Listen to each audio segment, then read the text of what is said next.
Makeover episode, we understood that we combined the first two parts of the swing, and now we understand that by using a nice tempo, slow at the start, faster as we make impact with the ball, that we can go ahead and take a nice relaxed step. We can throw our hips open, the hips throw the hands, and ultimately the bat head into the ball, picking up speed so we have a very explosive snap to impact. And while our hips will probably never have that crazy explosiveness that guys like Jason Branch or Brian Wegman have, we can certainly maximize the amount of power we have by harnessing the snap of our hips with the snap of our wrists. And so today we'll talk about one more thing before we get into the wrist snap. And as we go ahead and take that nice long step, land, and we're throwing the hips open, you'll notice that the throwing motion of the hips will throw the hands and the bat knob forward. And the faster we can get this going forward, we get kind of a breakaway inertia that the faster and faster I throw my hips, well, that's how that bat head wants to flick out on its own. Because this arm can only go so far. And we'll eventually throw the top hand past it, and that's what's going to create our snap.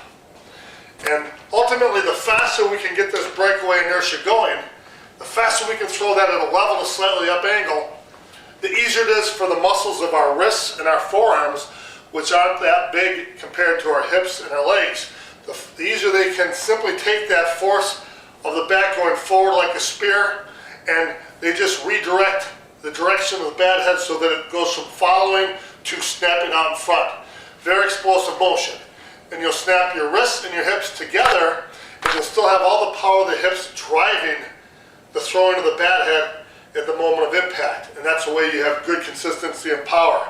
And let's take a moment now and talk about the snap. And the snap and the roll are two things that have been combined for many years. I don't think it's ever been taught very well. We're going to make an effort to really help you understand that a little bit better today. When we throw our hands, we want to do so in a palm down, palm up position, because our snap is going to be a sideways snap with the left wrist flexing like this and the top wrist flexing palm up the other way.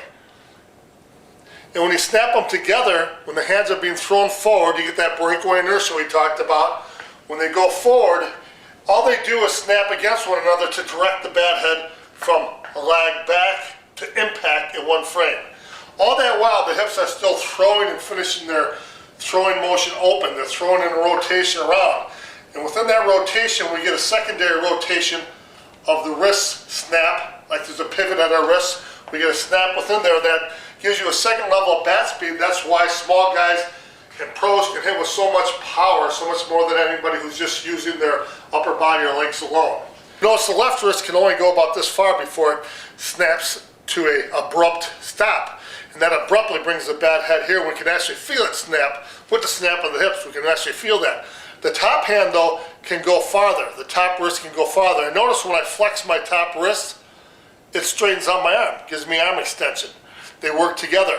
I can extend my arm and not snap my wrist. So that's why if you get a good snap of the wrist, your top arm will automatically extend and you go from lag back to impact. Left wrist flexing, top wrist flexing. That's what's called torquing against one another. And look at how straight and true that is.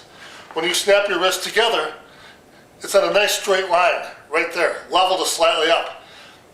So you want to separate the snap from the roll. We go from lag back, we snap them against one another, palm down, palm up position to impact with the ball. And then what's going to happen is the true rollover is going to come afterwards. After we snap to impact, then we'll snap a little bit farther as the body continues, but afterwards we'll roll over. The lead wrist will roll over, the top hand generally comes off for a lot of hitters, and it goes down.